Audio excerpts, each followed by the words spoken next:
de faire un robot qui est autonome sur une piste, donc qui doit atteindre plusieurs objectifs. Pousser des palets, lever des pinces, tout ça sans intervention extérieure. Donc chaque année il y a un club robotique, donc on se prépare pour Artec depuis le début de l'année. Donc l'intérêt pédagogique, il est fondé sur la robotique en fait. Tous les robots sont programmés pour effectuer les tâches précises. Ça évalue à la fois les aptitudes des élèves à programmer des engins qui fonctionnent. Donc pour le moment ça va relativement bien. Et c'est aussi intéressant pour eux d'échanger éventuellement avec les autres équipes des autres collèges. Voilà.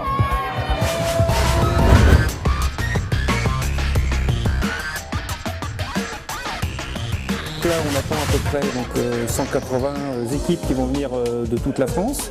On voit déjà que les gens sont regroupés à l'entrée depuis 9h ce matin. Donc les équipes vont être accueillies en fait, par 2 représentants de chaque équipe. Tout le monde ne va pas rentrer en même temps. 2 représentants de chaque équipe qui vont donc venir se faire identifier au stand de l'accueil. Voilà, donc pour donner leur nom, leur prénom, leurs coordonnées. On vérifie qu'ils sont bien attendus et inscrits. Et une fois donc au passage à l'accueil, on va leur remettre toutes les consignes pour passer les quelques jours jusqu'à samedi prochain.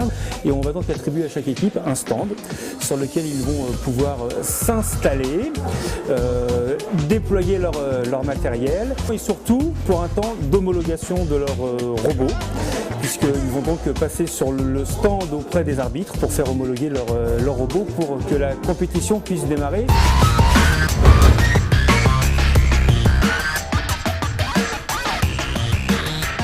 L'élimination en fait, consiste en 2 parties.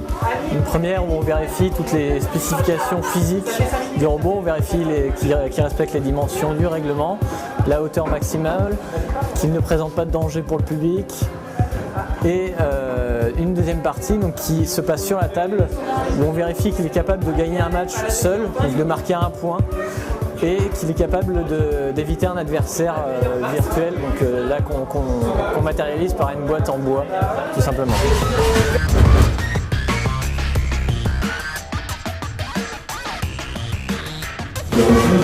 En fait, au début, on a fait comme tous les artistes, on fait des morceaux pour faire des morceaux spécifiques de notre métier déjà.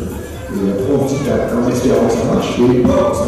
On a tous des horizons différents au niveau musical, parce que chacun a des horizons musicales que moi, je suis un petit peu le rocker de la bande, du hardcore.